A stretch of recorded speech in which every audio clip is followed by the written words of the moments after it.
जय श्रीमन नारायण। आप सभी बहनों को करवा चतुर्थी की बहुत बहुत मंगलमय शुभकामनाएं। आज देश विदेश में सभी जो हमारी बहनें हैं आज के दिन व्रत रख रही होंगी। तो ये व्रत कैसे रखा जाता है?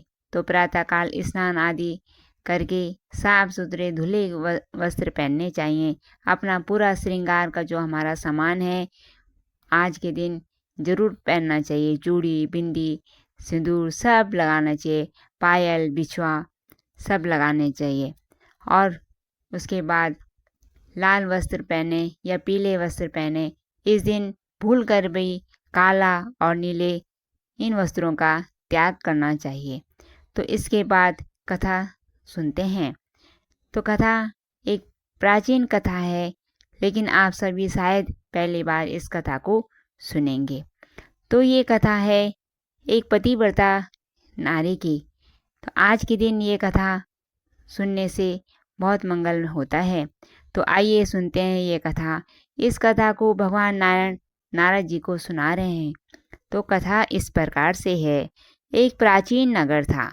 उसमें एक सेव्या नाम की एक महिला थी जो बहुत ही पतिव्रता थी, लेकिन उसका पति थोड़ा शरीर से कोढ़ी था। उसका शरीर अच्छा नहीं था, लेकिन वो सेव्या जो थी वो अपने उस पति की बहुत मन लगाकर सेवा करती थी। और उसके मन में कभी ऐसा भाव नहीं आया कि मेरे को कैसा पति मिला है। वो उसकी मन लगाकर सेवा करती थी। जो उसके मन मुताबिक भोजन होता था कराती थी। स्नान आदि सब अपने हाथों से करती थी। पूजा पाठ करती थी। और कभी उसने भगवान से ऐसा नहीं कहा कि मुझे कैसा पति मिला है, क्योंकि वो पतिव्रता थी। तो इस तरह से उसका दिन व्यतीत होता रहा। उसका पति भी सोचता था कि मुझे कितनी सुंदर पत्नी मिली है, मेरा कितना ध्यान रखती है। इस तरह से उनका जीवन चल रहा था।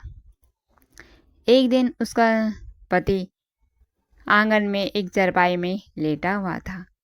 तो उसी समय एक गणिका नाम की एक वेश्या थी। वो निकलकर जा रही थी। बड़ी सुगंध आ रही थी उससे। तो उसके पति जो सेव्य के पति ने उस गणिका को देखा और उसका मन में लगा कि अरे कितनी सुंदर है, काश मुझे ये प्राप्त हो जाए। तो इस तरह से उसने सोचा। वो गणिका जो थी वेश्या वो तो चली गई अपने घर, लेकिन वो दुखी रहने लगा। तब ये सब चीज़ें सेव्या उसको देख रही थी। तब उसने अपने पति से पूछा, हे पतिदेव, आप आजकल कुछ सुस्त लग रहे हैं, कोई परेशानी है तो मुझे बताओ, मैं उसको ठीक करूँगी और अपना भरपूर सहयोग तुम्हें दूंगी। तुम्हारे मन में क्या है मुझे बताओ, आप इतने दुखी क्यों हो? तब उसके पति ने कहा, पूरी बात बताई कि मुझे वो गणिका जो वैश्य है वो मुझे बहुत प्रिय लगी, क्या वो मुझे मिल सकती है? तो उसकी पत्नी जो सेव्या थी नाराज नहीं हुई। उसने कहा कि पतिदेव, मैं ज़रूर प्रयास करूँगी, जो मुझसे बन पड़ेगा मैं आपके लिए करूँगी और कोशिश करूँगी कि वो तुम्हें प्राप्त हो जाए। तो इस तरह से उसने उस गणिका का घर का पता लगाया। फिर सुबह सुबह जाकर उसके घर को गोबर से लीप के आ जाती, अंधेरे में लीप लाप के आ जाती।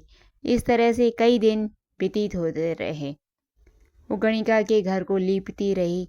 तो एक दिन गणिका ने सोचा कि मेरे इस घर को कौन साफ करता है, कौन लीप कर जाता है, तब मुझे देखना पड़ेगा।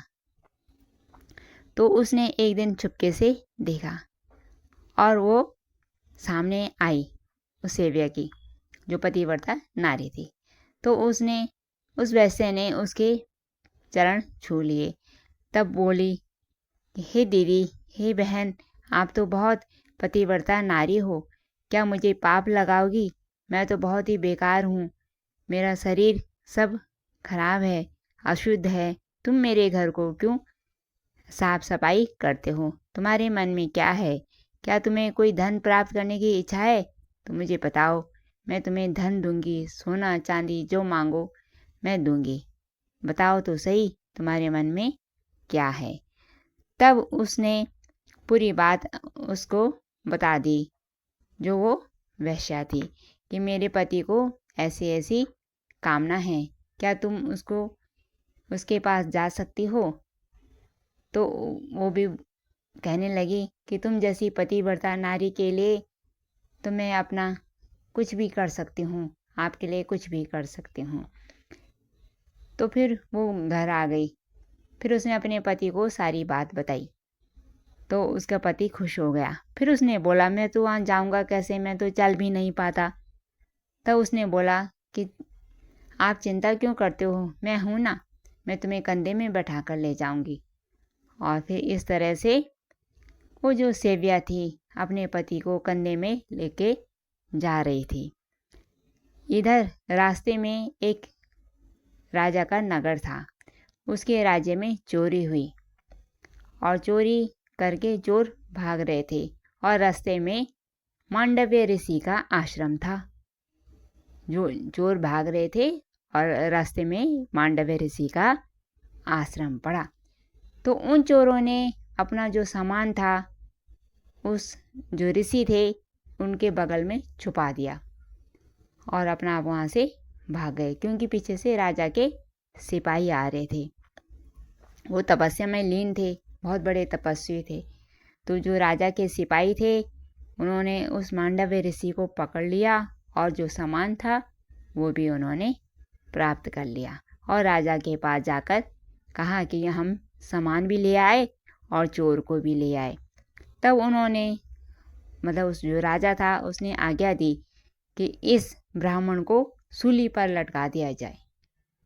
तो मतलब उन्होंने उसको सूली पर लटका दिया। उसके पेट में एक खम्बा सा लगाया लकड़ी का, और उसको वहीं पे सूली में मतलब डंडे के सहारे खड़ा कर पेट में वो कीला चुभ गया। लेकिन वो इतने तपस्वी थे कि फिर भी वो तपस्या में ही लीन रहे, उनको कोई पता नहीं चला कि क्या हो रहा है।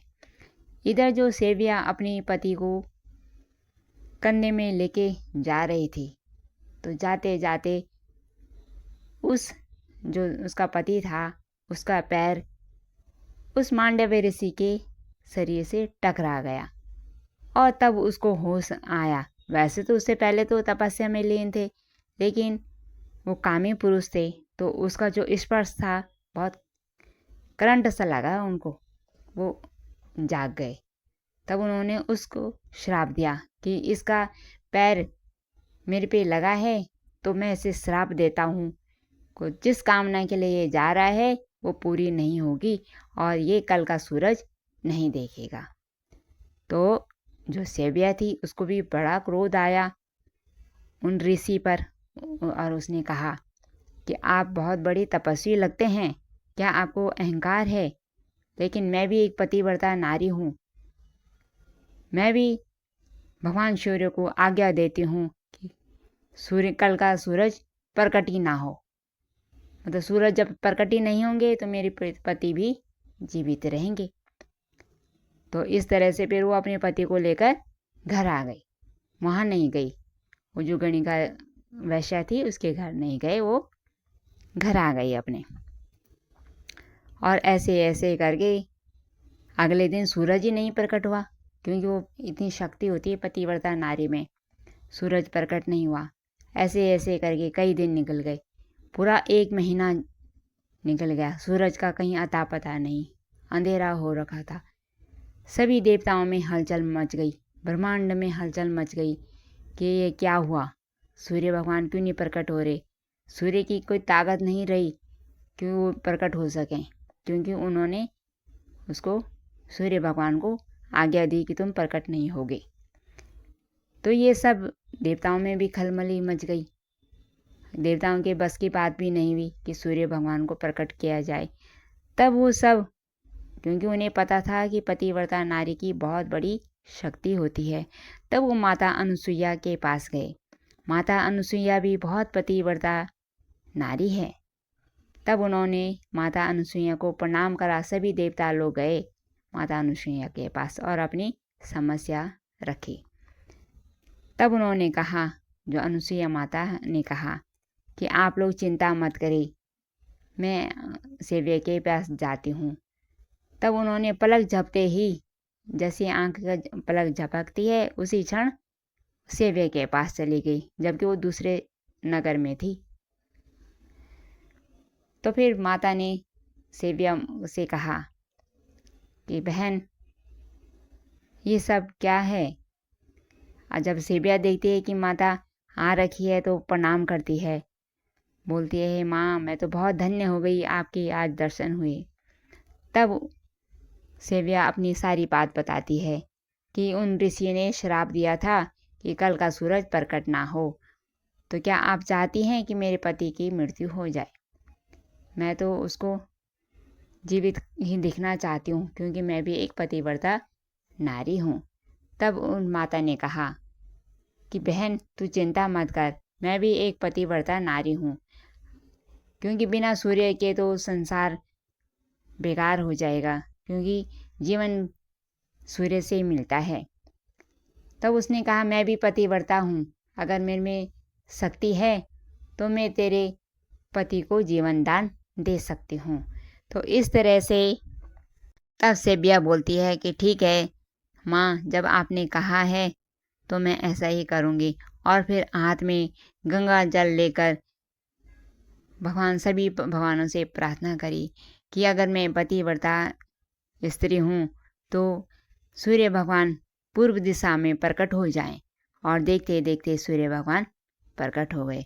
और जैसे ही सूर्य भगवान प्रकट हुए, वैसे ही जो उसका पति था मूर्छित होकर जमीन पर गिर गया। तब माता अनुसुईया ने सभी देवताओं को बोला, प्रार्थना करी कि मेरे मन में अगर किसी पराये पुरुष का कभी सपने में भी चिंतन ना हुआ हो तो इस ऋषि को सुंदर शरीर प्राप्त हो और इसे जीवन दान दिया जाए, और ये नवयौवन के समान सुंदर सुशील, और जो इसके मन में गंदी भावनाएं इन सब का नाश हो और खूब सुंदर बन जाए। और देखते देखते वो जीवित हो गया। बहुत सुगंध आ गई थी उसके पति में, जो वो थी सेव्या, बहुत सुंदर, उसके शरीर से बहुत सुगंध आ रही थी, और जो उसका रोग था वो भी मिट गया। तो इस तरह से माता ने दोनों पतिव्रता जो माताएं हैं, ये सब धन्य हैं। इनमें इतनी शक्ति कहाँ से आई? तो इनमें शक्ति आई उनके पातिव्रत्य धर्म में, क्योंकि पातिव्रत्य धर्म कोई छोटा मोटा धर्म नहीं होता, बहुत श्रेष्ठ धर्म होता है। इसी तरह से आप सब भी भगवान से प्रार्थना करते रहिए कि अपने धर्म में रहिए और अपने घर परिवार की रक्षा कीजिए अपने धर्म पे चलते हुए। तो ये थी पातिव्रत्य धर्म की कथा। अगर ये कथा आप सबको पसंद आई है तो इसको आगे भी शेयर कीजिए, क्योंकि इसका जो कथा सुनने का जो लाभ है, इसका लाभ सबको मिले, क्योंकि भगवान कहते हैं कि जो इस कथा को सुनता है उसका मंगल होता ही होता है। तो मिलते हैं फिर शीघ्र किसी नई कथा के साथ। तब तक के लिए आपका बहुत बहुत धन्यवाद।